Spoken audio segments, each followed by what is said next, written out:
one observation from someone who's been asking about, you know, the various systems for enhancing security asks, instead of reinventing the wheel here, why don't we find out what works in other jurisdictions and adopt it?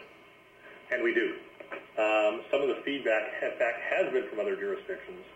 And so we have some of our staff participate in the industry sessions. In fact, a lot of them come to us because, in fact, some of our crime statistics are lower than theirs. They're asking, how do we do it? In fact, usually every couple of weeks, we've got people internationally flying in from all over the world who come and visit our system that most people wouldn't be aware of. But we do need to always be aware. In fact, something like I held up earlier, this pamphlet is an example of feedback from local people as well as people who've actually gone through this. We actually used a couple international ones, or the U.S. in particular, as references to in the development of this. So that's a very good point, though. We need to keep learning and be acceptable. The gates is a great example of what are the elements that might work in one market that might not work in another. So that's part of best practices that sometimes people use as a buzzword these days. Yeah. So we are receptive to it. And if listeners have other thoughts or examples that are helpful, I get some of our staff that travel. They're kind of transit geeks, if you will. Gee, I don't know who you'd be thinking of. I think you're on that list. That send their, you know, I get photographs. Our staff get different things where they said, hey, I've been over in Dubai, or I've been over in other places, and they're saying, hey, look, here's something else that people are doing, and that we might want to consider. So at the end of the day, we take that feedback, and then I'll call SkyTrainize it to see, is it appropriate, is it cost effective? We feel it will contribute to solving the problem. Don't forget, SkyTrain is also the largest automated system in the world.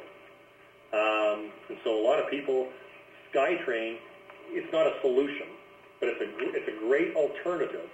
LRT has its place, bus rapid transit has its place, commuter rail has its place. It's not about one is the answer and everybody else is wrong.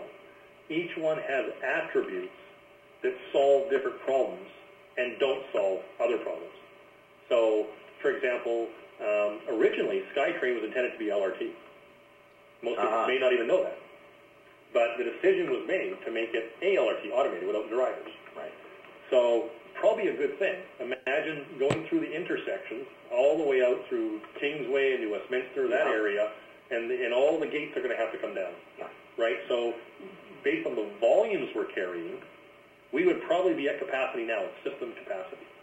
So in the case of SkyTrain, because we're up in the air, the disadvantage of being up in the air, it's a little bit intrusive visually, is that you can carry, we'll probably carry up to 25 to 30,000 people per peak hour, whereas, say, an LRT system would be half that.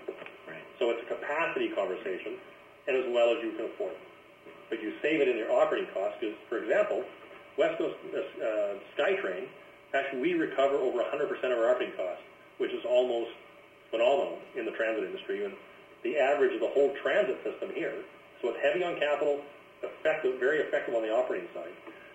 When the whole transit system on average here is about 52%, so we're almost double. All right. Doug Kelsey, time has run out on us here. Thank you to our people who took part in this. I see by by some of the feedback we're just getting marked private here, so of course I'll read it to everybody. No, but you know that this webcast idea is not a bad one. So let's keep on doing it. And thank you all for your questions. If there's anything that we didn't get to, maybe there's a way we can continue this. Can I ask one question of the group who's on here? If they could write in separately, I'd appreciate it. Was this of value to have these rail kind of conversations? And if you could write to Neil, I think you've got his contact information. Maybe before you sign off, and if you have suggestions for the future, I'm quite prepared to continue with what I call rail talk, to talk about these issues in the region. Some of them are simple, some are complex, some need further help from you, and this is a tool for us to stay connected. So I'm quite prepared to invest in this. If you, is our pilot, there may be some things that aren't, if suggestions for us to improve, I'm quite prepared to do this on a multiple time a year basis. And Neil, can I put you on the spot? If any of our panelists have got some further questions they'd like to ask of Doug, can they fire them to you as well? Yeah. All right, so feel free to. Thank you all. Doug, thank you very much. You're welcome. Have a good day. Thanks, everybody. Bye now.